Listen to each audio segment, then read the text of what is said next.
ယုံကြည်ချက်မရှိတဲ့လူကပတ်စံရမယ်ဆိုခိုးတယ်ပတ်စံရဖို့ဆိုလိန်တယ်ပတ်စံရဖို့ဆိုလူတယ်ဒီနေ့မြန်မာနိုင်ငံသူနိုင်ငံသားအတော်များများမဟုတ်မမှန်နဲ့စီးပွားရှာနည်းနဲ့ပဲစီးပွားရှာနေကြတယ်လာကစားဝန်ထမ်းတွေတောင်မှလာကအဓိကမဟုတ်ဘူးအောက်ဆိုင်ကအဓိကဖြစ်နေဒါကြောင့်မသူတော်တရားတွေကြီးပွားပြီးတော့ဗုဒ္ဓတရားတော်ပေါ်မှာယုံကြည်ချက်ကင်းမဲ့နေလို့ကိုဘွားကိုအောက်တန်းစားဖြစ်ဖြက်စီးပြစ်နေကြတယ်ရှင်းလားအဲ့တော့အခုနိုင်ငံတကာမှာသွားတော့မင်းတို့တွေကကြည့်ရတာကွာဘုန်းကြီးဘာထူးလဲထူးတာပေါ့ကွာမင်းတို့ကြည့်လိုက်အေးချမ်းနေတယ်သိကြတာပေါ့ဗျာတဲ့တပည့်တော်တို့ကမနဲ့လင်းလာရင်တဲ့မြန်မာနိုင်ငံကလူတွေနဲ့အများကြီးกว่าတယ်တဲ့တပည့်တော်တို့ကမနဲ့လင်းလာရင်အလုတ်သွားတာအလုတ်လုပ်ဖို့သွားတာအလုတ်ရှာရင်လည်းအလုတ်ကိုရချင်တာငွေအဓိကမထားဘူးတဲ့ငွေရဖို့မဟုတ်ဘူးငွေကိုပူစရာမလိုဘူးတဲ့အလုံးမရှိလဲတနေ့တာဝင်ငွေရတော့ရနေတာပဲတဲ့နိုင်ငံကသိတ်ကောင်းတော့အစီအစဉ်တွေသိတ်ကောင်းတော့ဒီတော့ငွေရှာစရာမလိုဘူးတဲ့အလုံးပဲရှာတာတဲ့အဲ့တော့ကိုယ့်အလုပ်ကိုကိုတာဝန်ကြည့်ခြင်းနဲ့အလုံးရှိတဲ့ဘဝကိုပဲပြောတယ်မြန်မာနိုင်ငံသူနိုင်ငံသားအလုံးမရအလုံးမလုပ်ရပဲငွေရလေပြောလေမနဲ့လင်းလာထထွက်သွားကြတယ်အလုံးလုပ်ဖို့ထွက်တာမဟုတ်ဘူးငွေရဖို့ထွက်တာဘယ်လိုသက်သာခိုးရမလဲဘယ်လိုရေသာခိုးရမလဲဘယ်လိုညစ်ပတ်ရမလဲသွားကြတဲ့ကယုံသွားပြီဆိုကြတဲ့အဲ့ညစ်ပတ်တဲ့စိတ်နဲ့သွားတာရှင်းလားရှင်းပါတယ်တကယ်ဝန်ထမ်းတွေကသူ့အလုပ်သူသာရွရွချွန်ချွန်စူးစမ်းပြီးလုပ်နေရင်ဒီတိုင်းပြည်မငြိမ်းချမ်းစရာမရှိဘူးမတိုးတက်စရာမရှိဘူးမချမ်းသာစရာမရှိဘူးဒါပေမဲ့အကုန်လုံးကတယောက်ကိုတယောက်လှည့်ပတ်ပြီးညစ်ဖို့နော်ဝိုက်ဖို့လှီးဖို့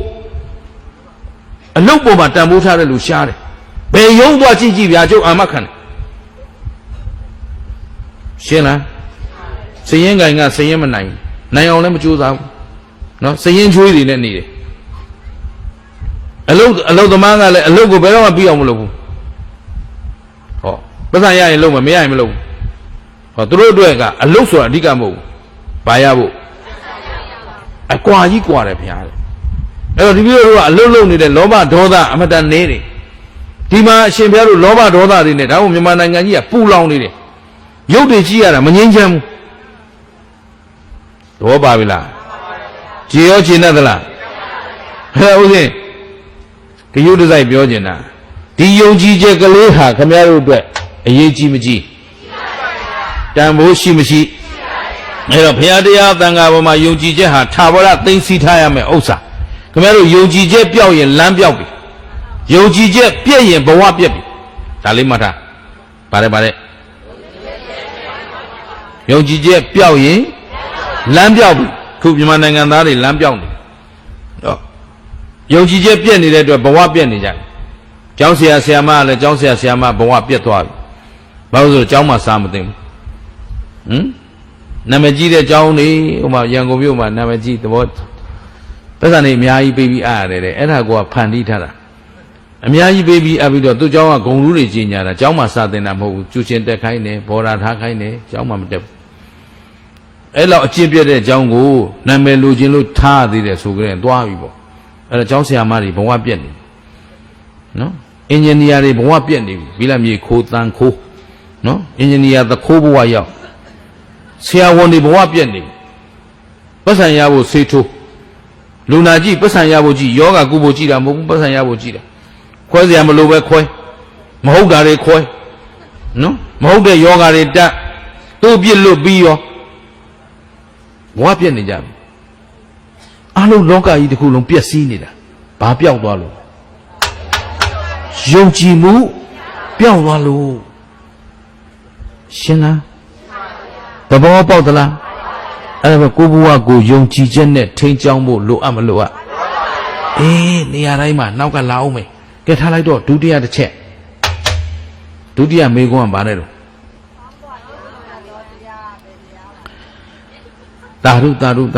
နော်မှတ်ထားကြတာကျေးဇူးတင်ဒီလိုလူတွေဟောရတာအားရှိနော်ကောင်းစွာလေ့ကျင့်အပ်သောအဘေတရားသည်ချမ်းသာကိုဆောင်အပ်သနည်းဖရာတဲ့ကိဉ္တုသုစိဏံဒုက္ခမာဝဟတိဘယ်တရားကိုကောင်းစွာလေ့ကျင့်ထားမှချမ်းသာကိုဆောင်နိုင်သလဲတဲ့မြတ်စွာဘုရားကတ ဓမ္မောသုစိန်သောဒုက္ခမာဝဟတိတရားကိုဆောင်မှချမ်းသာရမယ်တဲ့ဗါတဲ့ချမ်းသာခြင်းရင်ဘာဆောင်အခုခင်ဗျားတို့ချမ်းသာခြင်းလို့ဆိုပြီးတော့များသောအားဖြင့်ဘာဆောင်နေကြလဲမတရားတာတွေဆောင်ဘာဆောင်နေကဲမတရားတာဆောင်ရင်ချမ်းသာမလားမချမ်းသာဘူးအိမ်မတရားတဲ့လုံနဲ့စီးပွားရှာတဲ့လူတွေမတရားသဖြင့်ပဲကုံသွားကြတာပါပဲတယောက်နဲ့တယောက်ဝိုက်ရင်လှီးရင်နော်ယုံမှာခိုးခဲ့သမျှအနိုင်ကျင့်ခဲ့သမျှဆရာဝန်ကဝိုက်ပြီးယူလိုက်ရောသဘောပါလားအင်ဂျင်နီယာဝိုက်ပြီးယူလိုက်ရောတယောက်နဲ့တယောက်အပြန်လန်ဝိုက်နေကြတာနဲ့ဘယ်သူမှမချမ်းသာဘူးခင်ဗျားတို့မပူနဲ့ရှင်းလားသဘောပေါက်သလားဦးဇင်းပြောတာသဘောပေါက်လားသူများနဲ့မတရားသဖြင့်စီးပွားရှာထားတဲ့လူကမတရားသဖြင့်ယောဂတွေရလာမယ်လောဘဒေါသမောဟတွေအာကြီးတော့အဲ့လောဘဒေါသမောဟအလျောက်နော်သွေးတို့စီကြိုကြောက်ကနှလုံးနော်ယောဂပေါင်းစုံရတော့သူတို့ကြမကူရဲဘူးနိုင်ငံခြားသွားကူဟိုကတခါတည်းတပုံကြီးတစ်လုံးကြီးယူလိုက်အဲ့တော့တစ်သက်လုံးညစ်ထားသမျှဟိုရောက်တော့ဂုံနော်ကိုရှာတဲ့စီးပွားကိုယောဂကိုကူလို့တော့မနိုင်ဘူးဘာဖြစ်လို့လဲဆိုတော့မတရားသဖြင့်အလုတ်လုံနေကြတဲ့အတွက်မတရားတဲ့အကျိုးပဲရှင်းသလားအဲ့တော့ချမ်းသာခြင်းရင်ဘာကိုဆောင်ခင်ဗျားတို့ကျုပ်တို့အတွက်တသက်တာလုံးသိသိအပ်တဲ့အမြတ်နိုးအဆုံးဥစ္စာသည်ပါလဲသရတရားဘာလဲလေတသက်တာထာဝရမြတ်နိုးအပ်တဲ့အရာသည်ပါလဲသရပြောက်ရင်လမ်းပြောက်မယ်သရပြောက်ရင်သရပြည့်ရင်ဘဝပြည့်မယ်ပြန်ပြောသရာပြောက်ရင်သရာပြည့်ရင်ကောင်းပြီနံပါတ်1ခမည်းတော်အတွက်ချမ်းသာကိုပေးနိုင်တာပါလဲတရားတော့ကုသိုလ်တရားသာလျှင်ကိုယ့်အတွက်ချမ်းသာကိုပေးနိုင်တယ်ဒါလေးမှတ်ထားကဲကောင်းပြီနံပါတ်3မေးခွန်းကပါတယ်လို့ကိဉ္တုသာတုတရံယသာနံအယသာတို့တွင်အပေယသာသည်စင်စစ်အကောင်းမြတ်ဆုံးဖြစ်ပါသလဲဖရာ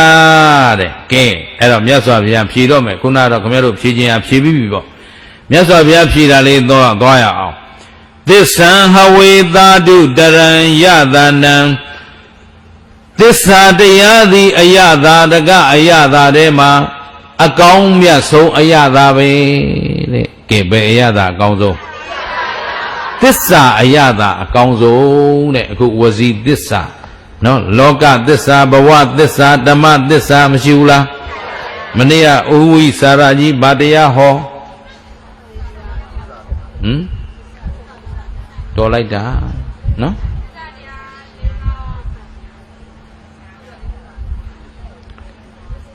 ညီတော်မောင်တော့ပြောတယ်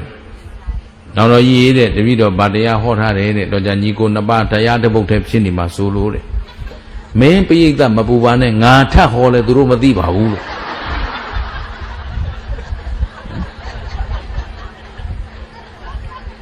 ဝါနရိန္ဒဇတ်နော်မြောက်ကြီးဖရာအလောင်းမြောက်မင်းကြီးနော်မိချောင်းကြီးနဲ့လှည့်စားပြီးတော့ခုံတဲ့ဇတ်မဟောဘူးလားအမလေးလွယ်တာမဟောဘူးလားဆိုတော့ဟောပါတယ်ဖရာ